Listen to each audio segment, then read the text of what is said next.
In 2023, Thailand brought in the long-term residence visa. This is in addition to its Thailand Elite visa and also the retirement visa.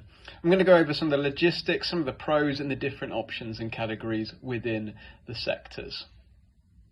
So the first one is for wealthy individuals, and this is quite simple. You've just got a net worth of $1 million in assets. This can include your house or primary residence, and invest $500,000 into Thai real estate or Thai bonds.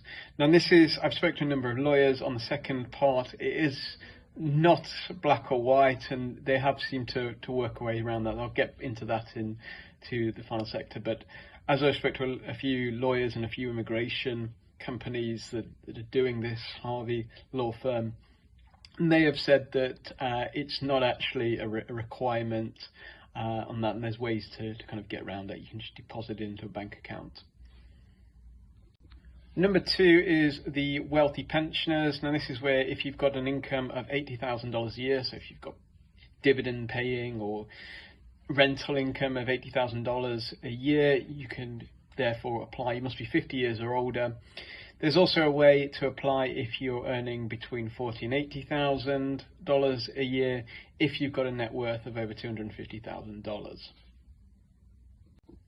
Number three is the work from Thailand professionals. So if you have an income of $80,000 and you've had it for the last 2 years, you can then apply. If you've got an income of $40,000 to $80,000 a year, and you will need a master's degree or Series A funding or intellectual property.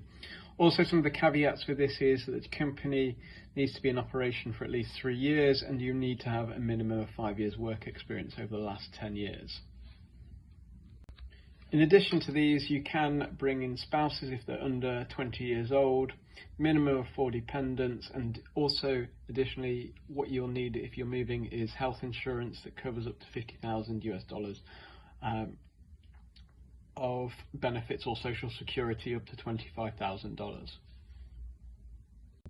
Finally is the highly skilled professionals. If you've got a personal income of $80,000 a year over the last 2 years, if your personal income is between $40,000 and $80,000 a year in the past 2 years, or before applicant's retirement, you must have a master's degree in science and technology and higher education research, and within a specific sector or government agency. And also you must have 5 years work experience in the target industry. So what are some of the advantages of getting a long-term resident visa over the Elite visa? So the Elite visa, for those who are not familiar, is something where you just give a donation to the Thai Tourism Authority. It's gone up from 500,000 baht to 900,000 for the for the 5-year one, and it keeps going up to 2 million for the 20-year visa. Now, some of the advantages is you can stay in Thailand for 10 years. You have to, after 5 years, it's renewable. It's also got a fast track at the airport, same as what the Elite visa has. You've got no 90-day reportings, multiple entry, 17% taxation, and tax exempt of overseas income, and immigration and work permits. So there's some of the key advantages, and just going to go over some of the categories that you have, because you have 4 main categories, and then go over some of the summary of what are the advantages and what are my personal thoughts. So what are my thoughts on the Thailand long-term residency visa?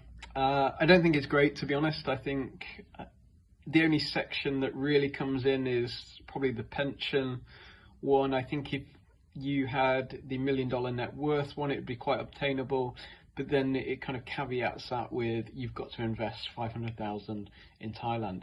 Again, as we spoke about before, with the new tax rules coming in January 2024, even if you've got to put that in a bank account, it can be subject to tax because you have a remittance-based tax system. The work from home one, again, they kind of caveat it. I think if it was just quite simple at $80,000 a year, it'd be much more appealing, but having all the caveats with it, etc., makes it a bit more kind of stringent for people and may deter people off. In terms of where it comes in the region, I think it's one of the better ones in the Southeast Asia region. You do see it kind of opening up. It's probably the opposite to what you've seen in Malaysia with the MH2. It's getting more expensive and quite difficult to obtain, so it's kind of pushing a lot of people out. Obviously Singapore's in a different kind of bracket and looking at a different kind of personnel, so therefore Thailand's only one of the few options that have this. The Philippines hasn't really integrated one out. It's still their program for retirement. Vietnam, Cambodia, Cambodia has their own version, but it's not that great. And Vietnam is quite restrictive in terms of that. So I think if you're looking to live in Thailand, particularly as a pensioner, this may be an offer that's interesting to you, and you do have kind of $80,000 sort of currency equivalent coming in income. It's a lot easier than going to, say, Changwatana every 90 days, having to do the report. You do get perks with it. You don't have to put investments into the country, and it's quite easy to obtain. It can take 20 days to get it if you do it through kind of a law firm, etc. So there's my thoughts on it. I hope you found it useful. If you do have any questions, please feel free to email at info@investmentforexpats.com.